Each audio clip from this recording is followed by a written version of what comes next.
जय गुरुदेव बच्चों। तो आज जो चैप्टर हमने पढ़े जिसका नाम है लिंग, आज हम उसका होमवर्क देख लेते हैं। तो आपको लिंग की जो डेफिनेशन है वो याद करनी है। इसकी डेफिनेशन क्या है? जिन शब्दों से पुरुष या स्त्री होने का पता चलता है उसे लिंग कहते हैं। आप इसे अच्छे से याद कीजिए। अब आपकी व्याकरण टेक्स्ट बुक में पेज नंबर 26, वहाँ से जितने भी एक्सरसाइज है वो सारे एक्सरसाइज आपको इस टेक्स्ट बुक में ही करने हैं। तो चलिए वन बाय वन हम एक एक क्वेश्चन समझते हैं। तो क्वेश्चन नंबर 1, चित्रों के नाम लिखिए और उसके लिंग बदलकर भी लिखिए। तो बच्चों आपको क्या करना है, यहाँ पे जो चित्र दिए हुए उसके नाम लिखना है। तो वो नाम लिखते ही हमें पता चल जाएगा कि वो कौन सा लिंग है, स्त्रीलिंग है या पुल्लिंग है। फिर उसे हम दूसरे लिंग में बदल के उसका नाम लिखेंगे। तो चलिए देखते हैं। पहला क्या है? हाथी। तो हाथी कौन सा लिंग में आएगा, स्त्रीलिंग में या पुल्लिंग में? तो हाथी तो पुल्लिंग में आता है ना। तो हाथी यहाँ पे हम लिखेंगे। अब उसका हम क्या बदलेंगे, लिंग बदलेंगे। तो हाथी का लिंग के स्त्रीलिंग क्या होगा? हथिनी। ठीक उस प्रकार दूसरा देखिए, एक सेठ है यहाँ पे। तो सेठ किस में आया? पुल्लिंग में। अब हम उसका स्त्रीलिंग बदले लिखेंगे।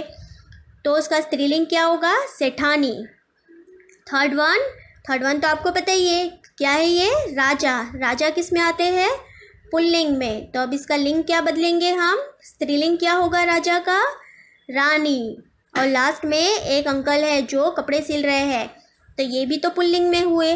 तो इसे ये क्या है? दर्जी। अब इसका लिंग क्या बदलेंगे, स्त्रीलिंग क्या होगा इसका?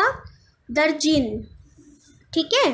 तो इस प्रकार ये सारे शब्द आपको यहाँ पे लिखने हैं। अब उसके बाद प्रश्न नंबर 2, पुल्लिंग और स्त्रीलिंग शब्दों के जोड़े बनाकर लिखिए। तो बच्चों देखिए यहाँ पे एक बॉक्स बना हुआ है, उसमें स्त्रीलिंग और पुल्लिंग दोनों शब्द है। तो आपको क्या करना है, इनके जोड़े बनाने हैं और लिखने हैं। यहाँ पे एक उदाहरण भी हमें करके दिया हुआ है। देखिए पुल्लिंग के नीचे लिखा हुआ है दादा और स्त्रीलिंग के नीचे लिखा हुआ है दादी। तो उसी प्रकार हमें बाकी भी करना है।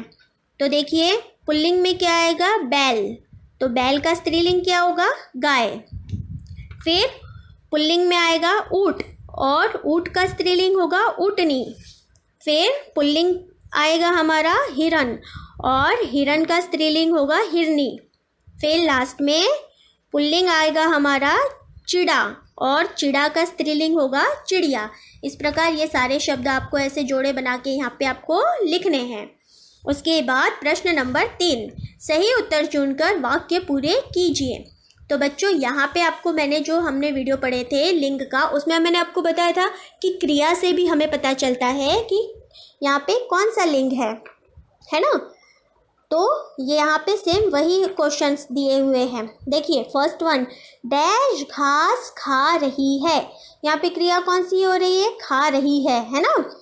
तो इससे हमें पता चल रहा है कि यहाँ पे किसके बारे में बात हो रही है, पुल्लिंग के या स्त्रीलिंग के? तो आप मुझे बताइए यहाँ पे किसके बारे में बात हो रही है? स्त्रीलिंग के बारे में, है ना। रही है शब्द किसके लिए यूज़ होता है? स्त्रीलिंग के लिए। तो यहाँ पे देखिए वहाँ पे आपको दिया हुआ है बकरी बकरा। तो यहाँ पे हम क्या लिखेंगे? बकरी, क्योंकि बकरी क्या है? हमारी स्त्रीलिंग है। तो क्या बन जाएगा? बकरी घास खा रही है। अगर बच्चों यहाँ पे लिखा होता कि खा रहा है तो कौन सा लिंग होता? पुल्लिंग। और यहाँ पे हम क्या लिखते? बकरा घास खा रहा है, ऐसा लिखते हैं ना। तो ये क्रिया से हमने पहचाना कि कौन सा लिंग है। उसके बाद खावन, डैश ने हरी साड़ी पहनी है। तो यहाँ पे कौन सी क्रिया हो रही है? साड़ी पहनने की क्रिया हो रही है। तो हम इस क्रिया से हम पहचानेंगे कि यहाँ पे कौन सा लिंग है, स्त्रीलिंग है या पुल्लिंग है। तो बताइए यहाँ पे कौन से लिंग की बात हो रही है? स्त्रीलिंग की बात हो रही है, पहनी। अगर यहाँ पे पहना होता तो पुल्लिंग होता, है ना। तो अब यहाँ पे हम क्या लिखेंगे? दादा या दादी, दोनों में से क्या लिखेंगे? दादी, क्योंकि ये स्त्रीलिंग है। तो क्या होगा सेंटेंस? दादी ने हरी साड़ी पहनी है।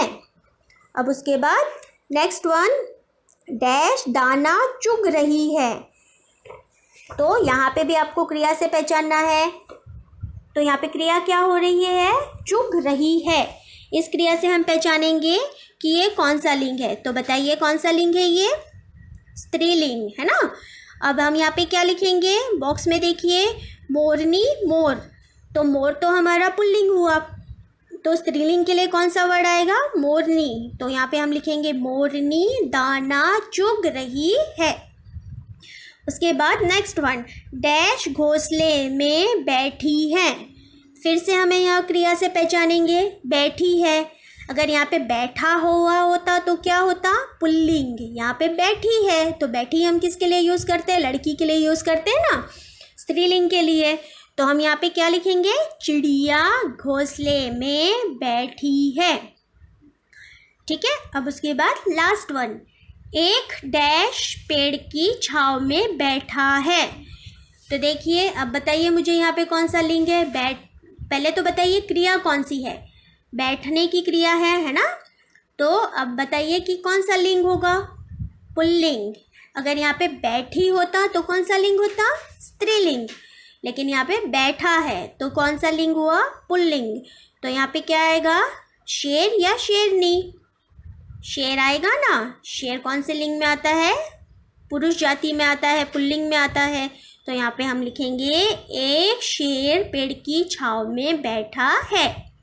इस प्रकार ये आपको पूरा कंप्लीट करना है।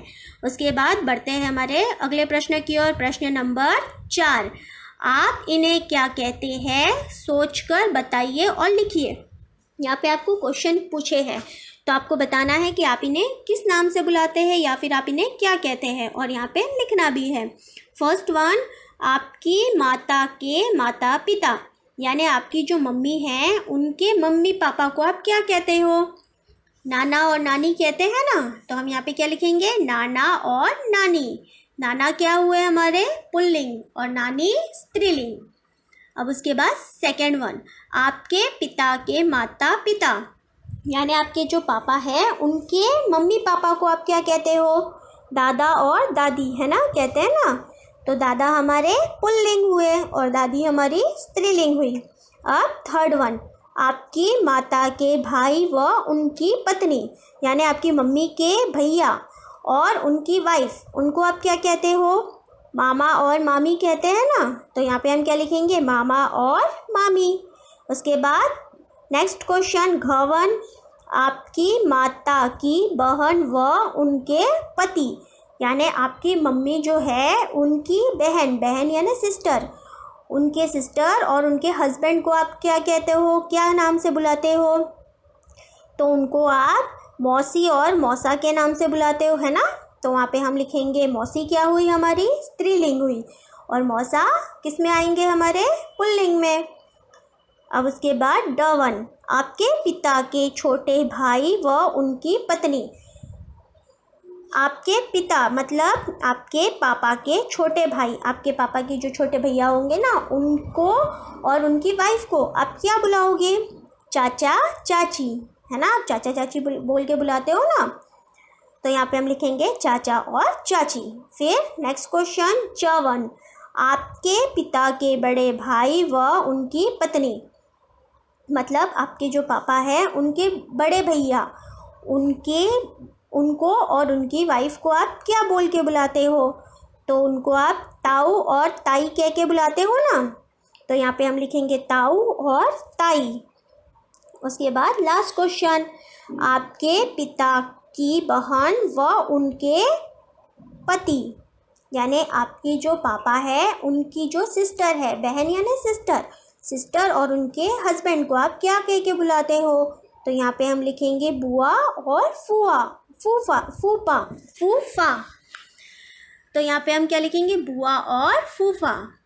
ठीक है। तो इस प्रकार ये सारे आंसर आपको यहाँ पे लिखने हैं। तो बच्चों, ये था आज का हमारा होमवर्क, जो आपको आपकी व्याकरण टेक्स्ट बुक में ही पूरा करना है। Thank you.